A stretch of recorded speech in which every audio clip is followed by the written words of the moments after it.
they were all eating the same brand of raw food. And one of the interesting things from one of those talks, it was in the UK, and with cats particularly, that were all showing signs of hypothyroidism. So the thyroid hormone was too high.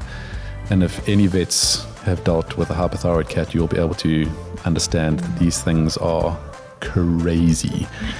You can picture them literally running around the walls of the house because they've just got so much energy, and they couldn't understand why so many at a particular time. They were all eating the same brand of raw food, and whatever products they were including in it included the thyroid gland of the animal product. These cats were then obviously eating that, and that was just shooting their thyroid hormone through the roof. Welcome back to the Pause and Effect podcast. I'm your host, Dr. Cara, a dedicated veterinarian wanting to provide credible information for pet owners. In today's episode, we're discussing raw food diets, the facts you need to make an informed decision. Joining me is Dr. Nick Sturck, who will shed some light on this popular but often misunderstood topic. Welcome back to the Pause and Effect podcast. I'm your host, Dr. Cara, and I have my special guest, Dr. Nick Sturck from Watercress Vets. Welcome back. Yeah, thank you very much. We've done a few of these now. Indeed. I've got a pop That's awesome. down. So we've done conversations from a hot car on heat stroke. We've done some on nutrition. We've done some on dental disease, which has been phenomenal. But during our discussions, we have spoken before about our mutual concern about quite a hot topic at the moment, and that is raw food diets. So my hope is that between the two of us, we can just have an open conversation as to why vets and why we, let's speak for ourselves rather than our whole community of professionals, are concerned about raw food diets, so that the listeners can make their own decisions. They can at least be informed from this perspective and then do with that information what they want to. So this is a very respectfully delivered podcast episodes because we understand there's a huge amount of emotion behind people who feed their pets currently on raw food diets. And I think I'd like to open by asking, why do you think that we have this like emotional response? So I think, well, generally any pet owner is going to want the best for their pets, whether it is nutrition, toys, healthcare, etc., etc. And you know, with social media and influencers, people do get wrapped up in what's being said. But you and I both know, we're in a scientific-based profession, so we like to see facts, we like to see research, how have they come up with these reasonings behind why you should do this and that. So, like you've said, it's just really nice just to educate people so that they can make an educated and informed decision whether or not they would like to either carry on feeding raw food or change to a commercial kibble brand. And that's where the conflict comes in, is people are tending to be against a commercial brand because they say it's full of chemicals and toxins, etc., whereas raw food is more fresh, natural, and mimicking what our dog's ancestors used to eat. So that's where the whole raw or fresh food movement has basically come from, is that they've extrapolated what wolves currently in the wild would eat and have kind of made that association with modern day dogs, that they should theoretically be eating the same because they are a relative, albeit very distant relative, of wild wolves. But so that's ultimately where it comes in. So people are ultimately thinking they are doing what's best for their pet. So we're hoping to just shed some light on the situation with regards to that now during this podcast. From my understanding, and even I can't say I've had a very, very long career, but a relatively long career, we are seeing our pets live longer and longer. And I know it can't just be attributed to nutrition. There are preventative disease mechanisms involved here as well. Yeah. But from my understanding and the research that I've done, a lot of it is about us being able to tailor nutrition in order to really extend the lives of our pets. It's cut and dry, it's scientifically proven. My concern that a lot of people, and I'm going to start with this so that we can really get into the thick of it very early on. My concern is that raw food diets will not give the same result. If anything, we're going to start seeing issues in our pets a lot earlier on. Can we break down just very basic, like just go through some of the reasons why, and then we can unpack those a little bit further, but why that may be occurring? So, well, you and I both attended the World Small Animal Veterinary Association Congress down in Cape Town in April of this year, and there were very, very interesting talks on this particular topic as well. So, ultimately, there are pros and cons for everything: feeding kibble, feeding wet food, feeding a raw food or a fresh food diet. So our concerns as veterinarians is particularly for young growing animals. The nutritional content of a homemade food is not necessarily going to be what that young animal requires. And even an old animal as well, an adult or a senior, the nutritional balance within that home-cooked or not even home-cooked raw, that's what we're talking about, is not necessarily going to be balanced. And that's one of our biggest concerns as well, that the animals or the pets aren't going to be getting all the nutrients that they actually need. Whereas if you compare that to a commercially produced kibble or wet food, I mean, those companies have been doing it literally for decades. All the research is there, all the scientific evidence is there to show that those diets do work. And yeah, particularly for young growing animals, large breed puppies, as we discussed in our other, the General Nutrition podcast, is very important that they do develop correctly. So if, as a puppy or a kitten, they don't develop correctly from a nutritional point of view, you're only going to get problems later on if they do even grow correctly. So that's one of the major things that is a concern, that they won't be getting a balanced diet. So unless, as far as I'm concerned, unless you have a degree in animal nutrition and have learned how to do formulating of raw foods or fresh foods specifically for a specific animal or a pet, I think it's treading on risky business. Yeah, it's treading on thin ice with regards to your animal's health. And we'll obviously divulge into that's just the one aspect that we have to consider. So what's the next? So when it comes to raw food, I will refer to fresh food later on as well. So raw food, the principles behind it, like we said, feeding like a wolf. So it's got bone, animal meat, organs, and bones as well. So the concern with bones, which I think we touched on in our dental podcast, is that it can actually cause more harm than good. So we generally say bones are not necessarily a good idea.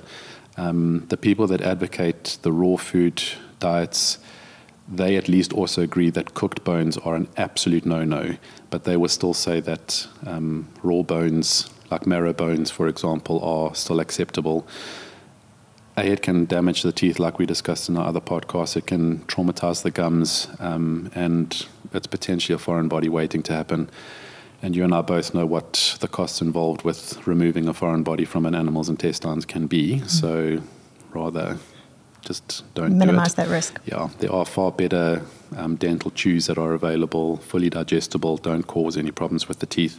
So yeah, staying away from bones is an ideal thing. The big one, I'm waiting for it. that is a concern, and this was again brought up in the talks that we attended at the Congress, was the contamination of raw foods. So one of the aspects of, again, the people that would advocate for a raw food is that by cooking it, you actually are destroying the nutrients in it, decreasing its digestibility, etc., where the research has actually found the complete opposite, for the same reasons that us as humans cook our food. So going way, way back to the argument that our dogs are relatives of wolves, but if you think how we have manipulated them genetically and anatomically to come up with this entire host of different breeds, they are quite genetically removed from the wolves, and the ancestors.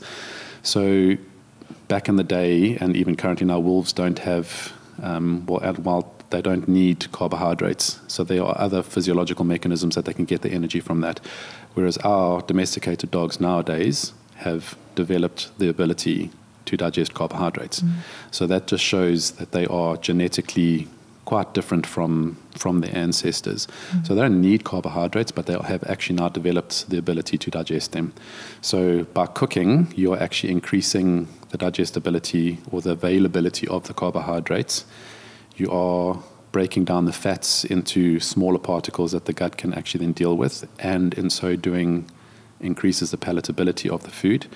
Proteins to an extent will still be stable, yet denatured, and that can actually go back to our in the car. Yes, in the car, the denaturing of proteins. So once proteins are denatured, they're denatured. They can't go back to the original thing, their structure. But those amino acids can be then utilized to make new proteins in the body. So in actual fact, yes, it actually increases the digestibility and absorption of the proteins as well.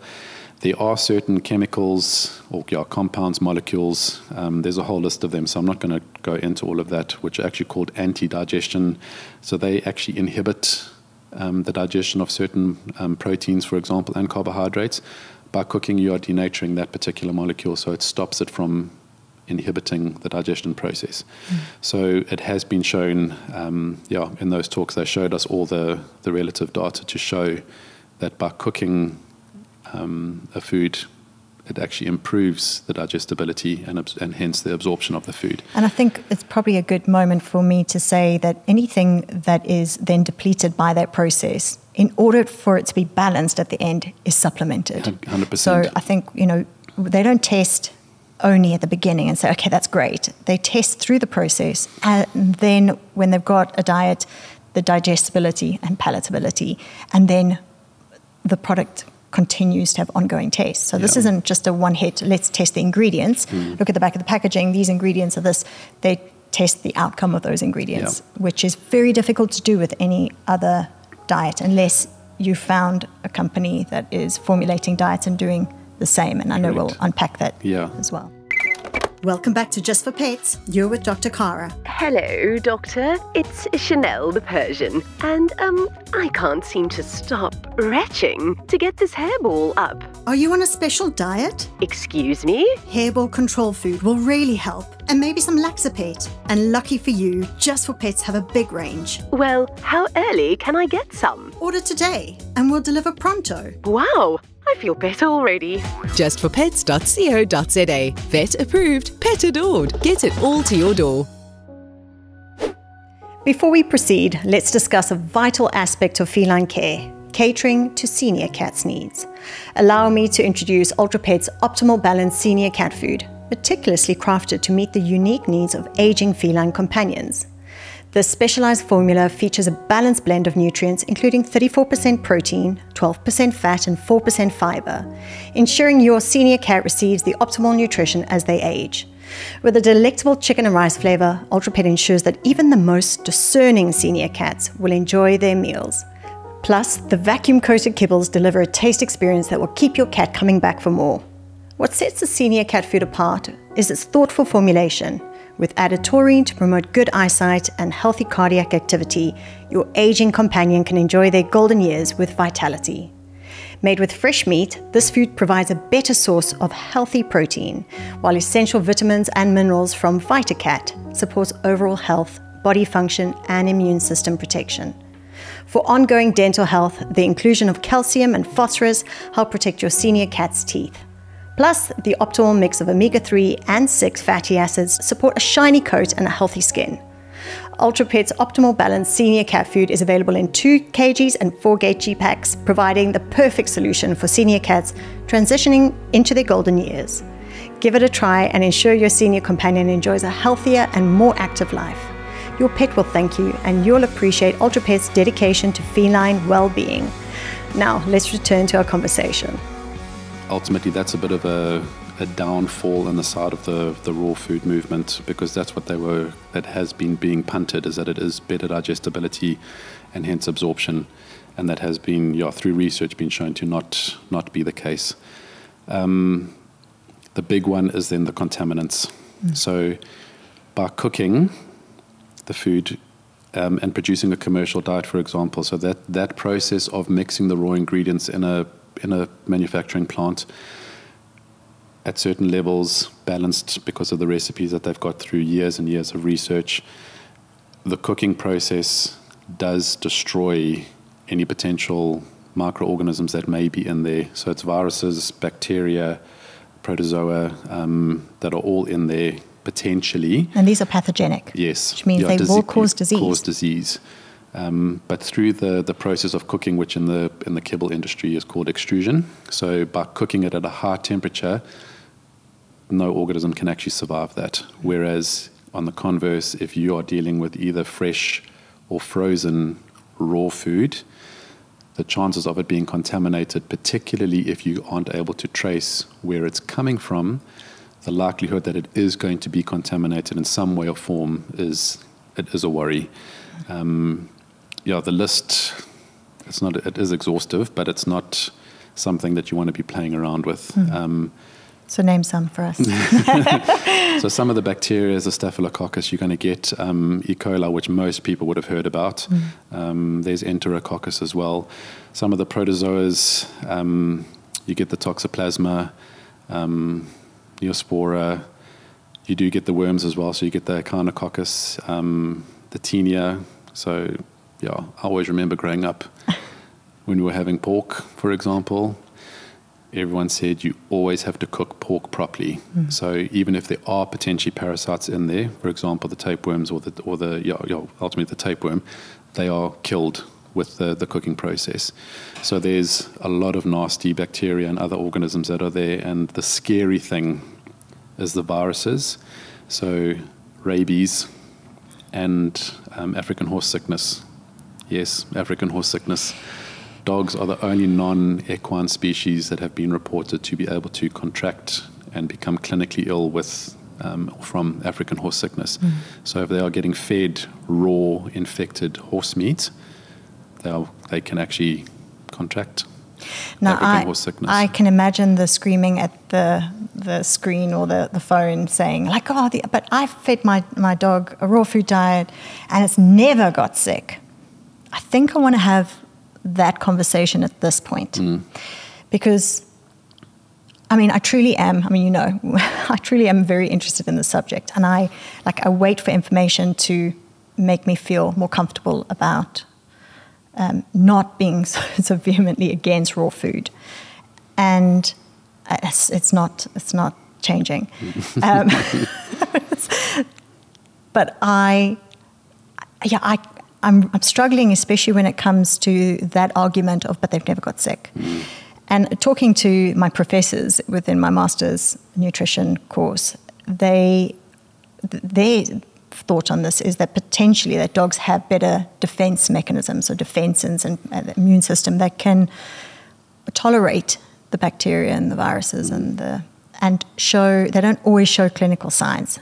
So there may be subclinical disease, or they may show no disease, but they're still spreading this, which is, again, some of the time we're absolutely fine. And we spoke about this before, but when is it a risk? So assuming that the dog isn't sick, which a lot of people will say, my dog's never been sick, I've been feeding raw for all this time. They're not seeing necessarily the consequences of any deficiencies. They're not seeing any illness. So just getting back to you saying about the immune system, so in those talks that we attended, it has actually been proven, so it's not speculation, that the animals, and they did the study with a kibble-fed group and a raw-fed group, and consistently the raw-fed group's immune system levels were, their white cell count was higher than those that were getting fed kibble. They're actually mounting an immune response in order to manage the load. Yeah. So if they, like you say, they aren't clinically ill, they could be absolutely fine. The shedding and the environmental contamination then becomes problematic. So we're also finding that these bacteria are becoming increasingly more resistant to antibiotics. So if you are dealing with that food, you are handling that food. I think people over COVID have got a lot better at washing their hands, which is a good thing. So, if you are handling that food, you are inadvertently exposing yourself to these pathogenic organisms. your children, other pets. If you are then going out into a public area, into a park, and your dogs are doing their ablutions, as they will in the park, inadvertently contaminating that area, and we all know that dogs can't resist sniffing another dog's pile of poop, and bottoms as well. So in that way, there is actually then could be direct contact with a contaminated sample. And I want people to remember that, cats probably more than dogs, but animals groom. They self-groom and they lick. I mean, like if I'm greeting my dogs, all they want to do is like kiss you. Yeah. I just have such a visual kind of revulsion of this. Of all these microbes. Yes. Like I know it's overkill. And I mean, again, with a chemistry background, I know that I have a different way of looking at hygiene. And I mean, to the extent where I was talking out of the podcast about my son and about the fact that he's always wanting to wash his hands. And I think, you mentioned with COVID, we are probably overwashing our hands, that it's quite good for our immune system to be exposed and challenged, but not with pathogenic bacteria. And when people bring this up, and I know I say it a little bit for effect, but I go, well, if you're going to be chopping chicken on the board, as long as you're prepared to lick your fingers, that's cool. Because that's ultimately what you're going to be doing when your dog gives you a lick in the face, or when, you're going to be using something that your dog has been in contact with. Yeah. So it is not, you can't see it. No. And that's the scary thing with this. And this is, I think, why we get a little bit emotional about it, is because the people who shout the loudest seem to get the most attention. And there really is... I want to disclose at this point, one of the other things I've had is, I work for a pet food company. You're going to be, and I have to be very clear about the fact that if my views do not align with something, I'm not selling myself for it. I don't need to. No. If I felt very strongly about it, for example, I would sell raw food in my practice and it would make me money. So if I wanted to profit from it, what a great opportunity to do so if there is a movement towards that. I just can't because I feel it's totally irresponsible. Yeah. So I don't know what kind of response you get when you are informing people with the best intentions. Yeah. So, I mean, nutrition is generally discussed in all consultations that I will generally have with my clients. Even just asking them what they are feeding. So most of my clients aren't going for the raw food movement, because again, then the conversation that we're having here now, I will just talk to them about it and just say, so ultimately, the punchline, which we'll get to is, if you're going to go, if you want, so that's where the differentiation now becomes with fresh and raw. Yes. Yeah, let's go there. So the raw food is ultimately you will get a little package, be it either freeze-dried or frozen. So that can still be classified as being fresh. If you just thaw it and then feed it to your animal, that's then considered to then be raw. Some people will still buy that package, but they will then go that one step further and then cook it. So it's still fresh, but it's been cooked and then served, versus in the kibble. So that's the differentiation that I would then use. So if people say that they want to feed their dogs a fresh food diet, I always just warn them again what we've discussed previously about the nutritional balancing of it. I don't advocate it at all, really, for young and growing animals, be it cats or dogs, like we've discussed earlier. Adult dogs are a little bit more resilient, but again, they need to have the formulations done. And that's also where the problem comes in, because it's not really policed at the moment. There is legal control, but it's not being policed. So you have those reputable companies that have to go through the registration processes, and most people won't know that there is actually legal requirements in order to register and produce a food, and then especially if you're going to be selling it. Absolutely. So if Auntie Mabel is making it in her kitchen at home and selling it to friends, family, or another outlet, there's very, very important questions that need to be asked as to its validity. How they've established this is a balanced diet and safe. Because you can get anyone that can go and read an article on the internet and think now that they know everything about pet nutrition and start manufacturing. So it's the Fertilizers, Farm Feeds, Seeds and Remedies Act 36 of 1947. and it is a 24-page document, which I've read through. So, Impressed. yeah, all of the legislation is in there with regards to, and that's any food, be it dry or kibble, production animal, companion animal, you have to go through that act. And people need to look at the back of packaging for a V number, particularly if they're making claims. They need to look, I think there's been a big focus on reading pet food labels, and maybe we'll do a podcast on that so people can understand what we mean by this. But it's not just about the ingredients. Those naming conventions are brought about by DAF, and in order to get approval from DAF in order to produce a food, they stipulate the naming convention and how it's got to be set out. But it's also the end product. It needs to exceed a certain threshold in terms of digestibility, and then obviously go through palatability, otherwise no one will buy it. Yeah. Now, I do get it. I do understand why we're all driven, because even in our own homes, we are seeing that less processed food is better. And so people are going, well, if it's happening in humans, we should try and apply the same, particularly because there is this connection with pets that's a lot closer than potentially it used to be. And people are really, like you said, trying to do good. So the feeling is that if I'm feeding less processed, then I'm doing what I'm trying to do with my own nutrition, which means staying away from things like McDonald's and processed foods, and I'm sorry to name a name, the bad foods out there that are processed. The thing is that every day we eat different food. I would still discourage someone if they were eating like the same meal every day. Eventually I'd say you're probably going to be deficient in something. You probably are. At some point, like I go, my skin's so dry, I must eat more. Like I'm trying to be healthy, so I'm going to stay away from the fatty foods. No, I won't eat avo in that salad today. And then I go, my skin's suffering as a result. I need more omegas. I need more. The same applies with our pets, and it happens very quickly.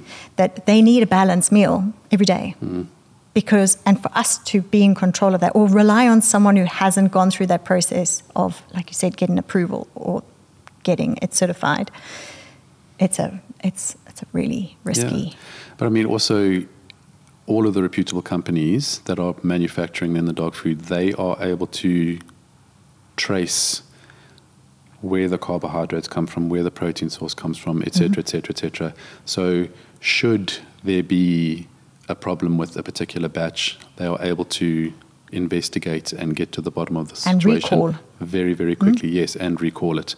Whereas, if you've just got someone who's going to the local abattoir or going to the local butcher and just getting, that's where the label reading comes in, because it can just say beef and beef derivatives. You don't know what it is, because you're just going to get this frozen block of beef. It could be anything, beef derivative in there. Yeah. You don't know, and that's also where some of the problem comes in. You don't know what is in there, what the quality is, what contaminants are in there already, because each batch from the commercial foods has to be tested. And like you say, even before and then after, to make sure that the nutrient content is still the same. And I've gone through that whole factory process, and I mean the controls are really in place. Yeah. I was quite surprised. You learn about HACCP protocols when you're studying, and I mean really this is proper factory production. This is not just someone they're not going cooking they're not going to muck about with something like that, because the repercussions are massive.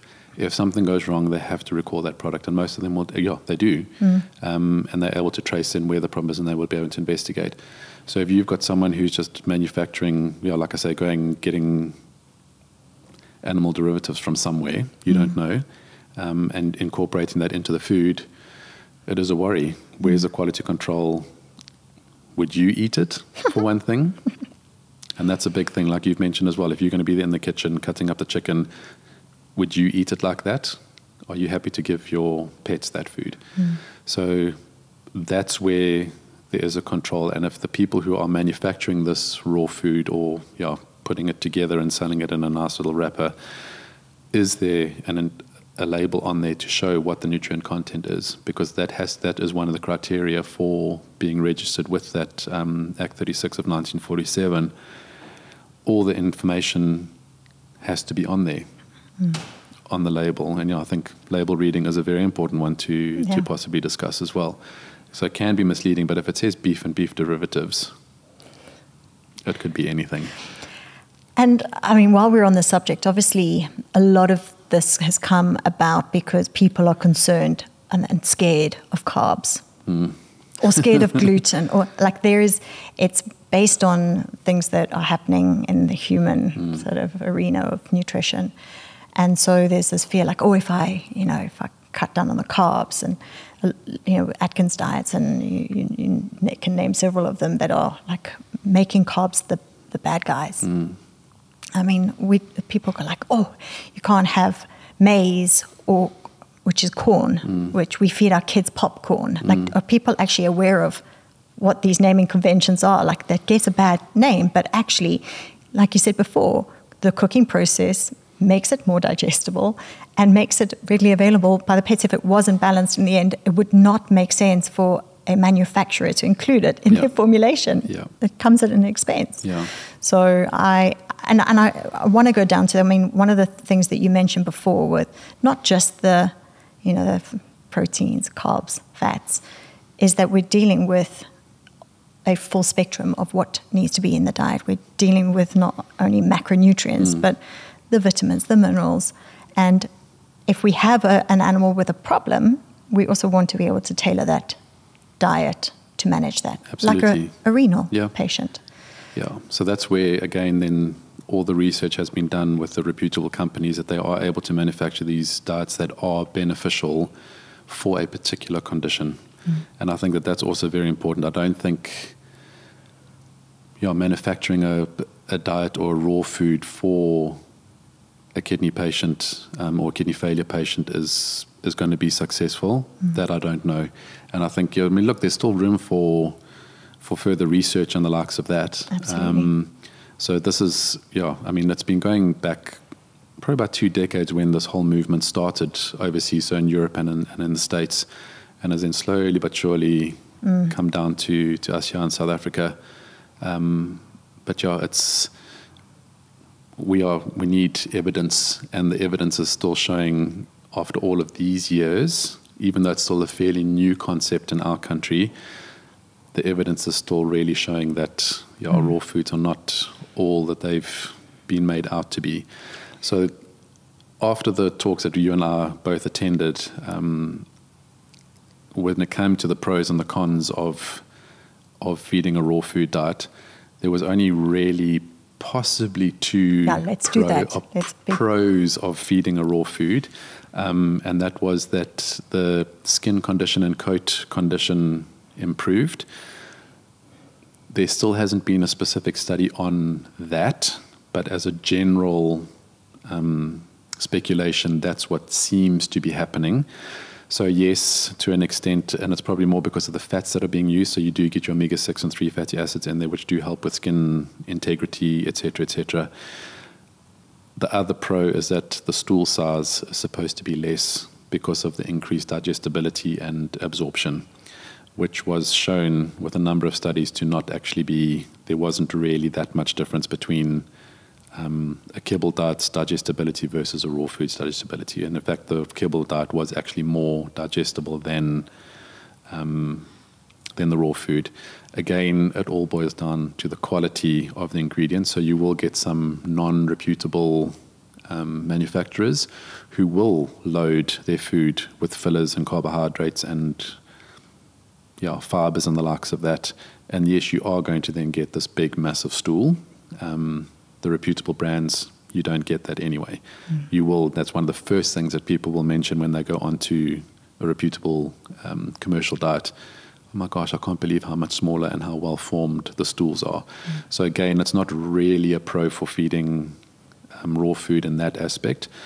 But what we've just touched on with regards to the cons of feeding a raw food, I think that far outweighs those 2. Maybe you'll get a shinier coat, and maybe the stools will be a little bit reduced in size. Or they may enjoy it more, or they think they're enjoying it more. Yeah. So this leads me to something that I hope you'll find quite relatable. When I'm trying to be healthy and eat healthy food, it's really expensive. It's actually far more expensive to manage your diet well. And so I think, in terms of cost of production, if people are going to do it, they have to understand this is going to be a very expensive exercise. If they're going to get a nutritionist to formulate the diets, they're going to monitor things very carefully, they're going to check the meal is balanced, and they're going to do it daily, which I admire the effort. I really, really do. It's not cheap. It's really not. So people, when you go and buy a bag of food from the vet or the vet shop or the supermarket, for example, they will then do that costing and be like, oh my gosh, this was so expensive to buy this bag. But they don't break it down necessarily onto a cost per day basis. If you're then going and buying a little bit, because it's raw, it might not even be frozen. So yes, you're using your initiative and buying it fresh every time. Maybe it's a little bit of cost here, a little bit of cost here. But yes, if you add all of that cost up, even for a month compared to a commercial kibble diet, the costs are actually quite different. And there was a study that was done, but it was done in the United States, so it's all in dollars. But it was at least 10 to 12 times more expensive to actually feed a raw food, fresh diet than the commercial. And that was then, they were talking about a premium brand they compared it to. So, it isn't cheap. Yeah. It's not. And then you have the reality of life and the fact that generally most dogs like to be fed, well, cats, I know more ad lib, but twice a day. And, if people have the time, again, all respect to them, that you're going to watch them eat and pick up the food. And it's not going to happen. And in South Africa where it's so hot, you imagine this raw food sitting around, and by the end of the day, the extent of the contamination, if it wasn't. And here we are sitting in May, and it's like, 25 degrees outside. We haven't even hit our cool winter. So yes, exactly. I mean, you get those dogs as well that might have a few little nibbles in for breakfast and then not be really interested until the afternoon. But yes, if you're not there to physically pick up that food and refrigerate it, the spoil is real. Yeah, so let's go through the main things again, just to, if we've lost people on our on our journey. From what you're saying, I understand that we as vets, one of the things being like, it's because we sell it in the practice, we're profiting from it. The reality is we can sell raw food if we wanted to. We could probably manufacture our own. Maybe we should. Sell it. No, I'm joking. That's a joke. That we feel strongly about this, not because we're being funded by a pet food company, that really we have more integrity than that. That we are working in the best interests of our patients and our own pets. And we are wanting just to provide information. If people still choose to feed their pets raw food and they come to us when they're sick, we will, it's like they're not going to be like, we told you so. You know, as in we will work in the best interests of these animals. I can't say that I will not allow raw food into my hospital. I don't know how you feel. Like they're not allowed to feed raw food during the stay. And I ask the staff to be particularly careful if they are when it comes to exposing them to particular pathogens, particularly, when handling the cages and picking up the poos and whatnot. So we're worrying about balanced nutrition, knowing that the lives are short and we are responsible for those very short lives. And we're trying to extend them. Yes, particularly the developmental stages. Yeah. Young when they're old. We're worried about the potential foreign bodies from having things like bones. We're worrying about the pathogens. And we want people to fundamentally, if they really do want their home-cooked food. The punchline. Yeah. If you want to feed fresh food or raw, rather just cook it. Yeah. Because you're eliminating all of that, remove the particularly bones. The pathogens, and no bones. So that's some. I mean, I grew up with dogs, and I remember walking in after school and be like, "My gosh, that smells amazing! I wonder what we're having for supper tonight." It was the dog food getting cooked. So, I mean, we know better than nowadays, because, the garlic used to go in and the onion used to go in, so that's what used to make it smell so delicious. Obviously, the more I then learned going through my studies, I was like, Mom, you can't do that anymore.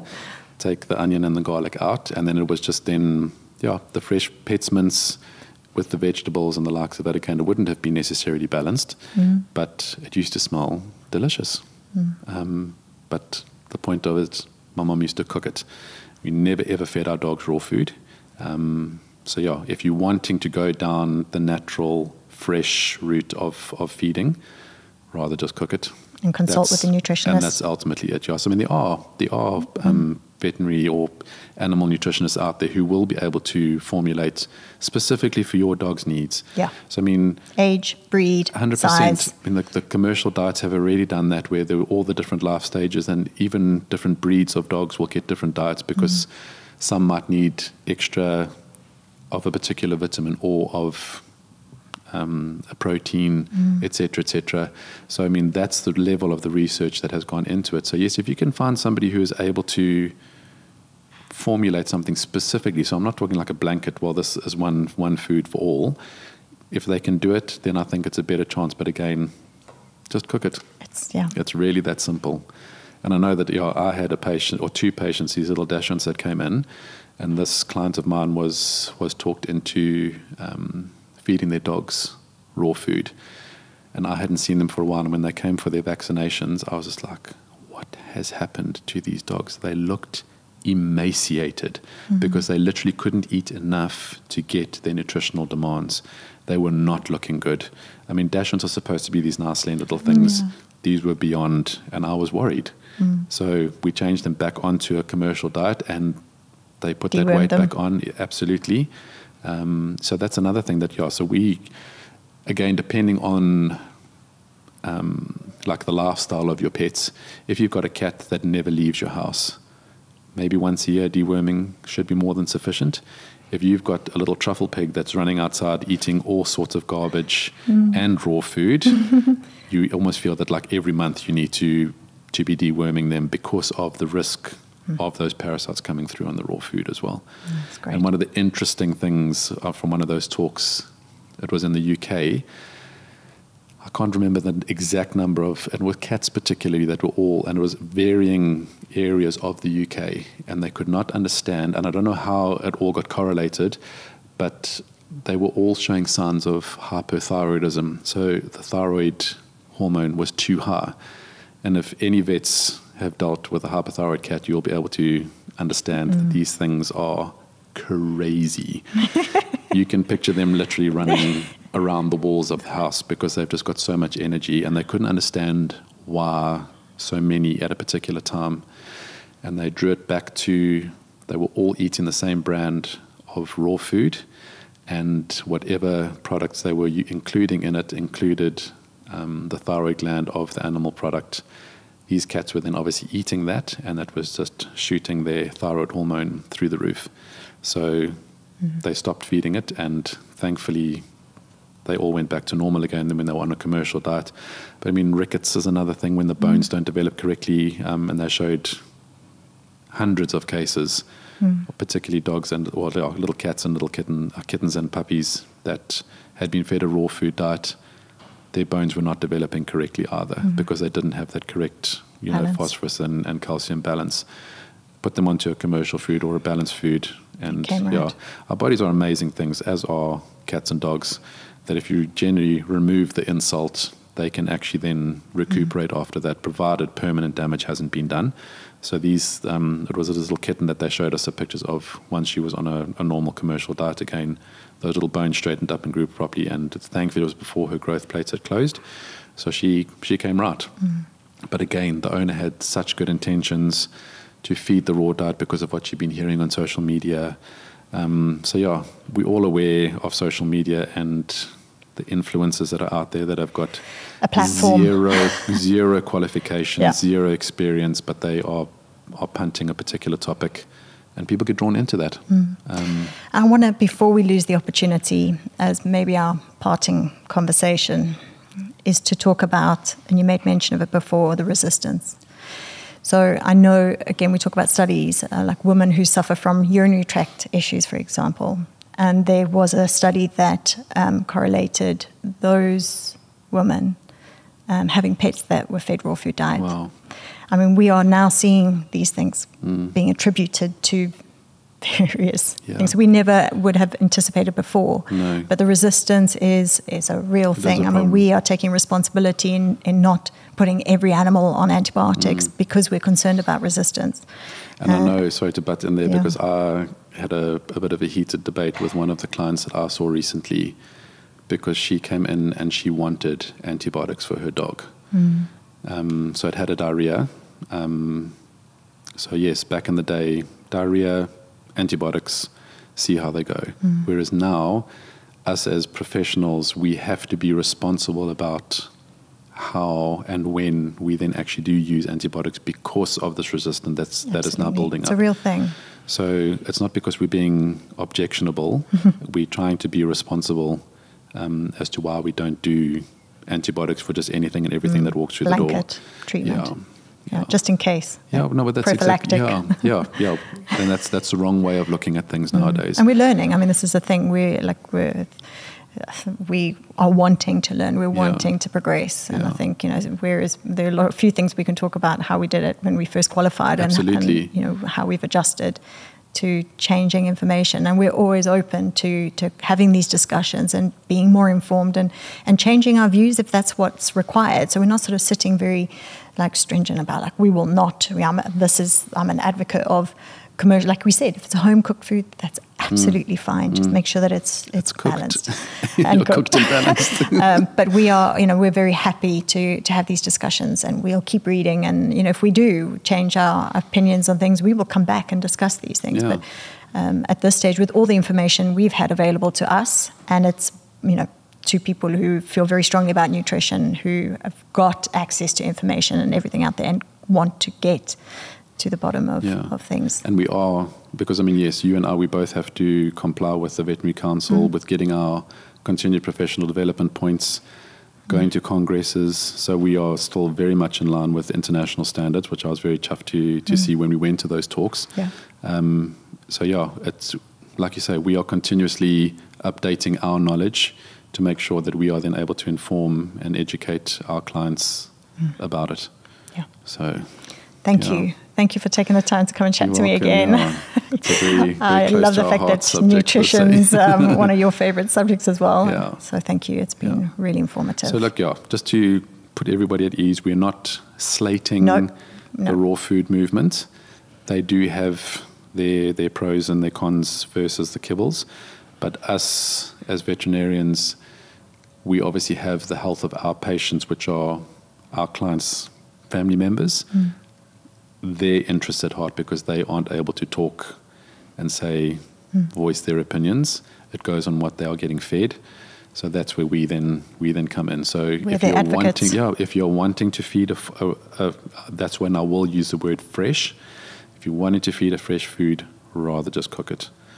Because it has been shown that even freezing and high pressure pasteurization, which is not the same as what milk goes through, so it's not thermal, it doesn't deactivate. So even if you think that you're doing the best thing by using frozen raw food, just cook it. Agree. That's the punchline. And if you have any questions for us and you want us to answer anything else, we are happy to do so. Absolutely. We're not afraid of questions. I'm very happy to have conversations about these. So because some people might not understand, or some terminology, want clarification on particular things. Yes. We're there. Indeed. Thank you very much. Dr. Nick Sturck. Thank you. Thanks for your time. Thank you for listening to this episode. If you enjoyed it, please check out our previous episodes, including our discussion on how not to get scammed when purchasing a new pet. Follow us on your preferred podcast platform, leave a review, and share your thoughts and questions with us. Until next time, take care of yourselves and your beloved pets, and don't forget to give your pets a hug from me. We have an exciting announcement to make. We are looking for guest speakers who are passionate about the pet industry and sponsors to support future episodes. Are you an expert in pet training, nutrition, or behavior? Maybe you're a veterinarian with insights to share, a pet store owner with unique experiences, or a pet product inventor. We want to hear from you. The Pause and Effect podcast is a platform for industry professionals like you to showcase your knowledge, experiences, and stories. As a guest speaker on our podcast, you'll have the opportunity to share valuable information, engage with our audience, and have your voice heard in the pet community. Whether you want to discuss training techniques, emerging pet care trends, or the importance of mental stimulation for pets, we want to feature you and your expertise. So, if you're passionate about pets and have something to say, we invite you to join us on an upcoming episode of the Pause and Effect podcast. But wait, that's not all. The Pause and Effect podcast is also seeking sponsors to support our mission of educating and entertaining pet lovers worldwide. By becoming a sponsor, you'll gain exposure to our engaged audience and have your brand associated with the love and care that we have for our four-legged friends. If you own a pet-related business, offer pet products or services, or simply want to align your brand with our pet-loving community, we'd love to partner with you. As a sponsor, your brand will be featured prominently in our episodes and our social media channels. It is a great opportunity to showcase your offerings to a dedicated audience of pet enthusiasts. So whether you're an expert in the pet industry looking to share your knowledge, or a business seeking to reach a pet-loving audience, we want to hear from you. To apply as a guest or to inquire about becoming a sponsor of the Pause and Effect podcast, please contact me at drkara@pauseandeffect.co.za. Get in touch and let's discuss the various opportunities. Thank you for joining us today. We can't wait to welcome our future guest speakers and sponsors to the Pause and Effect podcast. Remember, every episode is an opportunity to celebrate our four-legged friends.